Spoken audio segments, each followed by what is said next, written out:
안녕하십니까. 성령충만연구의 이영규입니다. 오늘도 지난주에 이어서 천국복음에 대해서 알아보겠습니다. 누가복음 17장 20절에서 21절까지 읽어드릴게요. 바리새인들이 하나님의 나라가 어느 때에 임하나이까 묻거늘 예수께서 대답하여 이르시되 하나님의 나라는 볼 수 있게 임하는 것이 아니요 또 여기 있다 저기 있다고도 못하리니 하나님의 나라는 너희 안에 있느니라. 바리새인들이 예수님께 여쭤봤죠. 하나님의 나라가 어느 때 임하나이까? 이렇게 여쭤보셨어요. 근데 하나님의 나라는 예수님께서 말씀하실 때에 볼 수 있게 임하는 것이 아니기 때문에 여기 있다 저기 있다라고 말씀하지 못한다고 하셨죠. 그리고 하나님의 나라는 너희 안에 있다고 하셨어요. 이 바리새인들이 조금 당황스러웠을 거예요. 왜냐하면 바리새인들은 그 로마에 속박된 그 나라를 어떻게 하면 회복되느냐, 언제 회복되느냐를 물어봤는데 이 땅에 하나님의 나라 이스라엘이 언제 회복되냐고 물어봤는데 예수님께서는 전혀 엉뚱한 대답을 하셨죠. 바리새인들은 이 세상의 것을 말하고 예수님은 우리 안에 속한 영적인 세계에 대한 하나님의 나라를 말한 거예요. 그렇기 때문에 서로 다른 말을 한 거죠. 그리고 그 바리새인도 하나님의 나라에 대해서 물어봤지만 빌라도도 물어봤어요. 빌라도의 관정에 갇혔을 때 그 유대인들과 유대인의 지도자들, 바리새인들, 대제사장들이 예수님을 처벌해달라고 이렇게 데려왔을 때 신문을 했죠. 바리새인들이 데려온 그 예수님을 빌라도가 당신이 무슨 죄를 졌냐 라고 물었을 때, 그리고 또 당신이 진짜 유대의 왕이냐 이러고 물어봤죠. 그래서 그 예수님이 말씀하셨죠. 네가 말하는 대로 내가 유대인의 왕이다. 그러나 내 나라는 이 세상에 속한 것이 아니다라고 말씀하셨죠. 만약 이 세상에 하나님의 나라가 속한 것이면 내 종들이 유대인들에게 잡히지 않도록 다 지켜줬을 것이다. 이렇게 말씀하셨어요.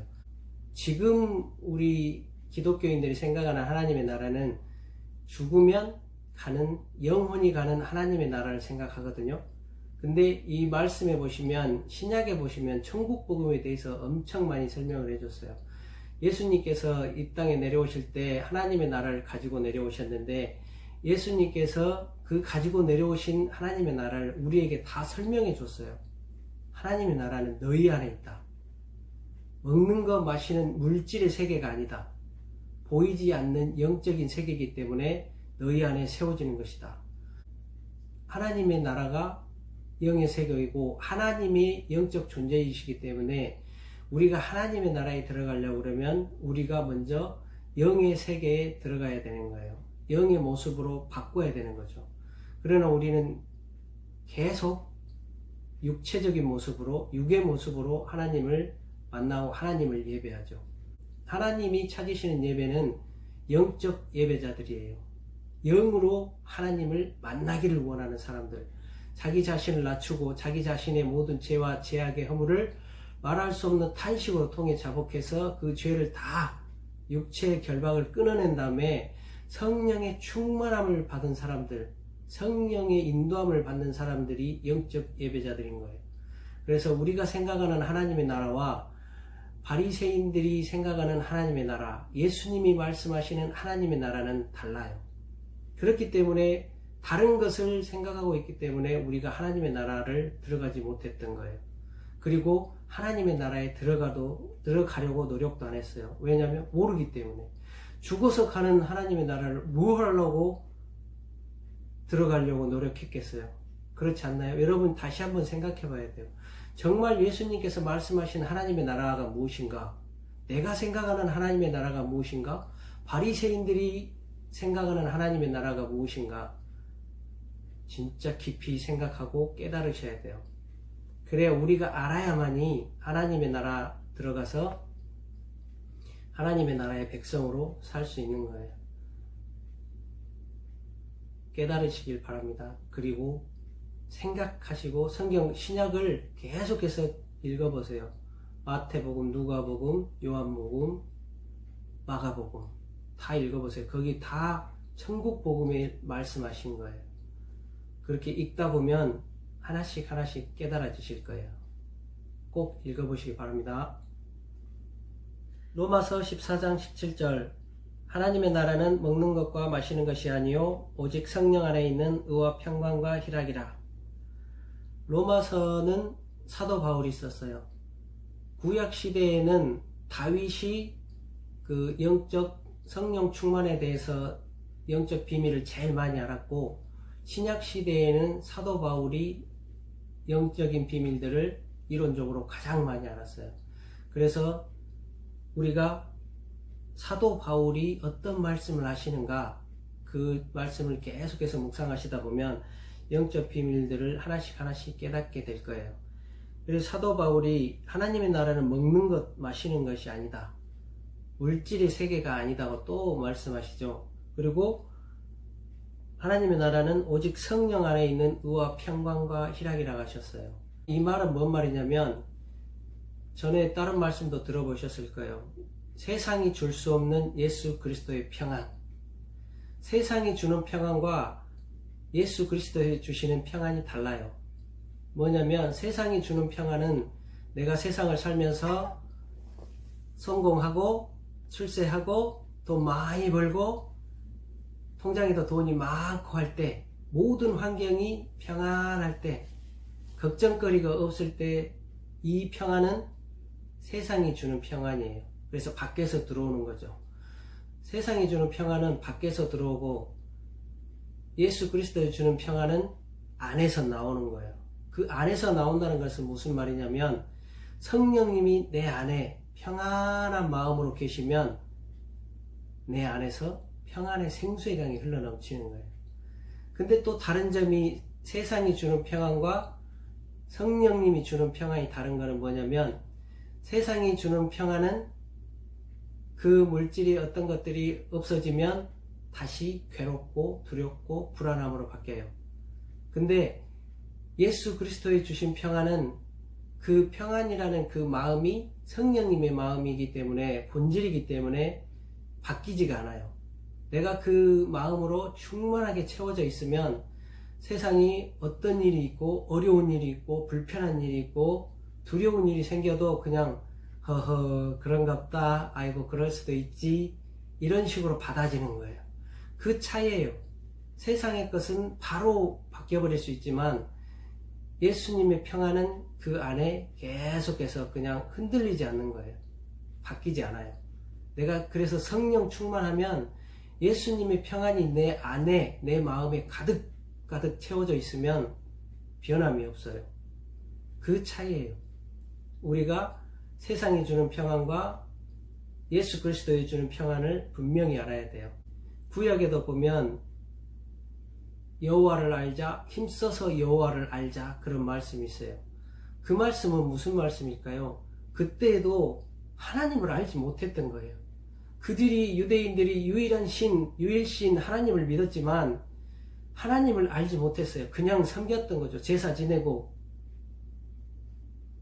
헌금 많이 하고 봉사를 많이 했을지라도 그들은 하나님을 알지 못했어요. 그래서 그 예언자 그분이 그랬잖아요. 여호와를 알자, 힘써서 여호와를 알자. 정말 그 시대나 지금 시대나 마찬가지인 것 같아요. 우리 정말 각성해야 돼요. 깨어나야 돼요. 깨어나지 않으면 하나님이 기뻐하시는 예배를 드릴 수가 없어요. 우리가 몇십 년을 다녀도 교회에 의무적으로 가고 교회에 가서도 기쁨이 없고 그런 것들은 다 하나님의 성령 안에 있지 않기 때문에 그래요. 우리의 마음에는 기쁨이 없어요. 우리가 어떤 의무나 어떤 행위나 이런 것들을 통해서 내가 무언가를 채워놓고 무언가를 내가 무엇을 했기 때문에 무엇을 받으려고 하지만 거기 안에 답이 있는 게 아니에요.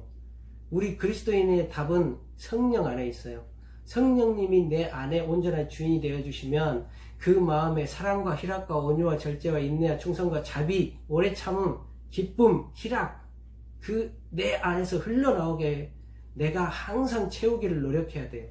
그래서 예배에도 말씀을 들을 때도 그 말씀이 우리가 생각할 때는 예배를 드린다, 제사를 지낸다라고 생각하지만 하나님이 생각하실 때는 우리 안에 하나님의 나라를 더 채우고 우리 안에 성령의 충만함을 더 채우기를 원하시는 거예요.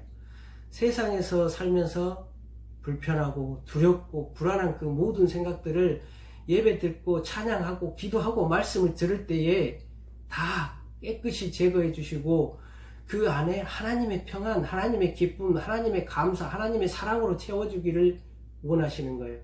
근데 우리는 방향을 잘못 잡고 내가 무엇을 드린다고 생각하고 예배를 드리기 때문에 잘 하고 있지 못하는 거죠. 옛날에 유대인들은 막 소를 잡고 양을 잡고 막 그렇게 했잖아요. 지금 우리가 예배 드릴 때 그렇게 합니까?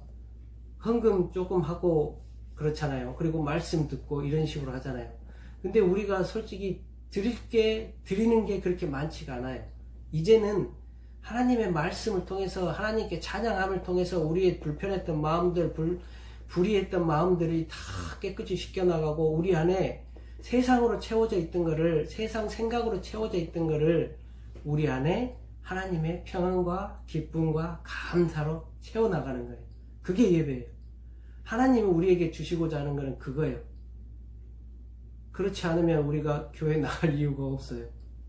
무엇 때문에 나가시나요?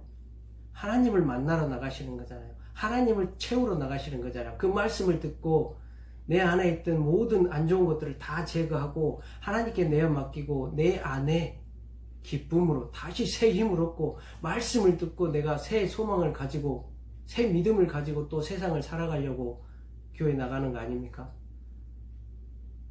정말 우리 안에 하나님의 나라를 채우기 위해서 성령 충만함을 위해서 열심히 기도하고 열심히 나를 드리는 기도를 해야 돼요. 바뀌어야 됩니다. 이제는 내가 하나님께 무엇을 주세요, 이것도 주시고 저것도 주시고 다 해결해 주세요, 그보다 먼저 나를 드리는 기도를 해야 돼요. 나를 드려서 내 안에 하나님의 나라가 세워지면 우리에게 필요한 모든 것들을 하나님께서 다 채워주시는 거예요. 꼭 먼저 그의 나라와 그의 의를 먼저 구해서 하나님이 주시는 모든 복을 받아 누리시길 바랍니다. 고린도후서 1장 22절 그가 또한 우리에게 인치시고 보증으로 우리의 마음을 성령을 주셨느니라. 예수님께서 또한 우리에게 인치시고 하시면 도장을 찍었다. 그리고 인이라 하면은 인정했다. 하나님께서 우리가 하나님의 자녀임을, 예수님이 핏값을 주고 산 자녀임을 인정을 했다, 확인을 했다. 어떻게 보면 그런 뜻이죠. 그래서 그것을 보증으로 무엇을 주셨냐면 성령을 주셨어요. 우리 안에 성령이 계시면, 성령이 충만하면 우리는 이미 하나님의 것이에요. 핏값으로 산 것이기 때문에 예수 그리스도의 온전한 몸이 되는 거죠. 그래서 우리가 우리의 육체를 따라 사는 게 아니고 우리가 하나님의 성령을 따라 살아야 되는 거예요. 성령님은 그것 때문에 오신 거예요. 우리 안에, 우리 몸에, 우리 마음에, 생각의 주인이 되어 주셔서 24시간 우리와 먹고 마시고 움직이고 일하고 기도하고 찬양하고 말씀 읽고 이런 모든 일을 행하기 위해서 성령님께서 오신 것입니다. 보혜사 성령님의 보혜사, 돕는 하나님, 그분은 우리를 도와주셔요. 근데 우리는 그분은 그냥 밑에 계시고 제가 이것도 하고 저것도 하고 제 능력으로 할 테니까 그 보고 계세요, 내가 얼마나 잘하는지, 이런 생각으로 하거든요. 근데 거꾸로예요. 내가 하는 게 아니에요. 내 몸을 가지고 내가 하려고 그러면 예수님이 십자가의 그 핏값으로 우리를 살 필요가 없었어요. 우리 몸을 사신 거예요. 그 단 한 번의 피 흘림으로 말미암아 우리 몸을 당신께서 성령을 보내서 성령님이 우리 한 사람 한 사람을 통해서 일하기 원해서 성령님께서 오신 거예요.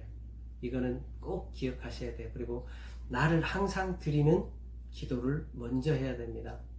꼭 그렇게 하시기 바랍니다. 고린도전서 4장 19절에서 20절 주께서 허락하시면 내가 너희에게 속히 나아가서 교만한 자들의 말이 아니라 오직 그 능력을 알아보겠으니 하나님의 나라는 말에 있지 아니하고 그 능력에 있음이라. 이 말씀은 고린도 교회에 사도 바울이 편지를 보낸 거예요.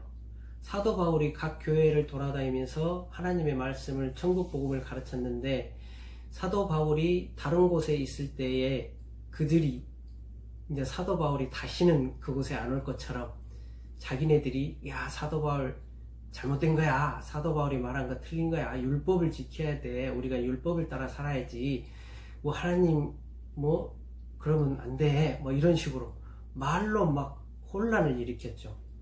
그렇기 때문에 사도 바울이 내가 너희에게 다시 가겠다, 하나님의 나라는 그 너희들이 말하는 그 교만한 말이 아니고 능력이 있다.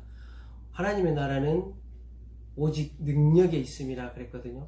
그 능력이라는 것은 무엇이냐면 성령님의 능력을 말씀하시는 거예요. 예언, 신유, 방언 통역, 말씀의 지혜, 말씀의 지식, 뭔가를 할 수 있는 하나님의 능력. 하나님의 능력이 없으면 그거는 하나님의 나라가 아니다.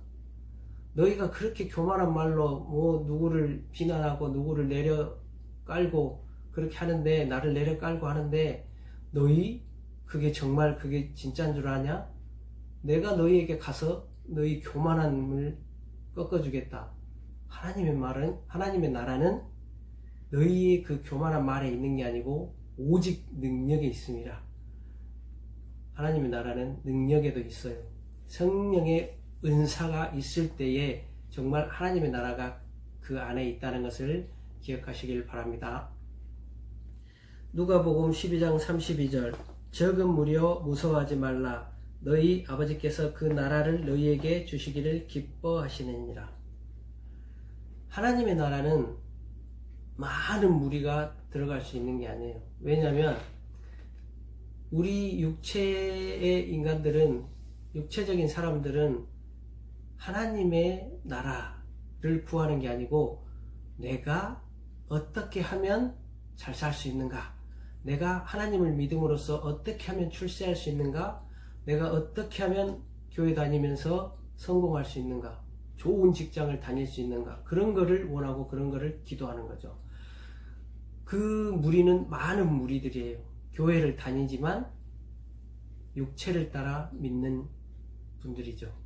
그렇지만 적은 무리는 영적인 성령 충만을 원하는 거예요. 그래서 내가 내 힘으로가 아닌 성령님께서 내 몸을 통하여 하나님의 영광을 나타내드릴 수 있는 그거를 찾는 그런 사람들이 하나님의 나라에 들어갈 수 있는데, 그 사람들은 많지가 않다는 거예요. 참 안타까운 일이죠. 하나님께서는 우리에게 그 나라를 주시기를 원하시는데 우리는 그 나라를 받기를 원하지 않으세요. 내가 육체적인 물질적인 성공을 위해서 하나님을 이용하는 거죠. 정말 하나님이 원하시는 것과 내가 원하는 것이 무엇인지 다시 한번 생각해 보시고, 천국 백성이 되기 위해서 정말 열심히 나를 드리는 기도를 하고 성령 충만을 받기 위해서 기도하시는 저와 여러분이 되시길 부탁드립니다. 감사합니다.